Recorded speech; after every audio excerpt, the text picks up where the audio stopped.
Mohammed al-Tayar, it's all about oil, isn't it, in the Kingdom of Saudi Arabia, and your work at the Oil Sustainability Program is key to this, isn't it?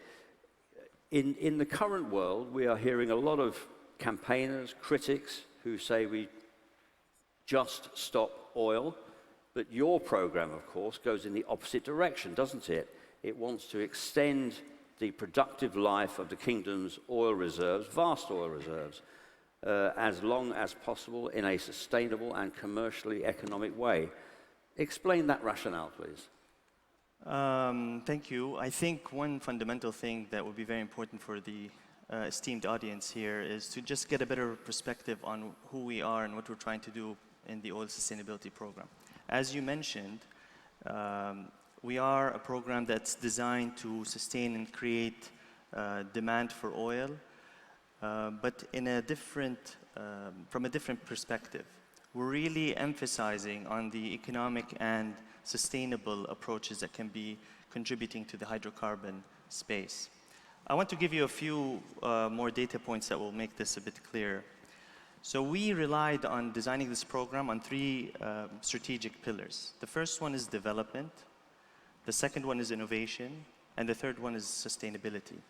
When I talk about development, and you've heard His Royal Highness Prince Abdulaziz bin Salman in multiple fronts talk about energy inclusivity. So for us, it's not just oil, it's actually energy. And how can you avail energy to different parts of the world that don't have access to this energy? I think it's irresponsible for us to think that everybody in the world has the same access to energy. We firsthand go to places in the world that have energy poverty. We go and see it.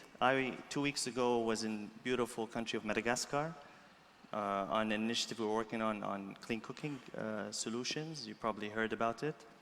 And we really saw some of those challenges. So how can you avail the energy access to those parts of the world that don't have that? Secondly, innovation. There is a lot of innovation to transition away from hydrocarbons, solar, wind, renewables, etc. But what are we doing today to address the challenges of the status quo? What are we doing to optimize existing technologies that have, from now until the transition is happening, going to be still part of our energy transition? And finally, sustainability. So how do you do all of what I've mentioned in the most environmental and sustainable manner, where hydrocarbons, oil, etc., can still be part of that transition? I also want to highlight another thing that we're really focused on, and it's paramount to the discussion. In our point of view, there are two tracks of transition. The first one that's getting all the buzz is the energy transition. But I think we are taking it one step further, and we're actually considering the material transition that's going to come across the horizon. So we, as a program, work with all the relevant stakeholders within the kingdom. So you might say, okay, what is a government entity here, working with different companies? We are embedded within the Saudi ecosystem. So Saudi Aramco, SABIC, the Public Investment Fund, and all of its companies have close interactions with us to address those challenges that are, the climate challenges that are working together. We approach things very holistically. We work collaboratively with our stakeholders. We respect their governance, but we really want to work hand in hand to create the win-win solutions. Again, we partner with anybody. It's a national program, but we have a global ambition. We think this challenge is not unique to Saudi Arabia. This is a challenge for everybody in the world. We're not isolated from that. So I want to also highlight that we're more than happy to identify potential collaborations areas that can address this. Thank you. So, can I just clarify the phrase material transition? I'm not familiar with that in this context. Explain. Yes, thank you. That was intentional. I wanted to spark your interest. So if you think about the world and the urbanization that's happening, let's look at the construction sector. Cement, concrete, glass, wood, steel. Nobody talks about the carbon footprint from those sectors. So what if I can find alternatives to some of these materials that are used heavily and extensively in construction sector and create a more sustainable alternative? And we have proof that our solutions that are polymer-based are actually much more competitive and sustainable. I'll just give you a quick example, if you allow me. Things as simple as transporting some of these materials.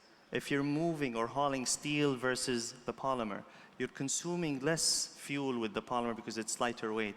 Therefore, you're emitting less. So we don't look at things at the point of origin. We look at it at the total life cycle. What are you producing?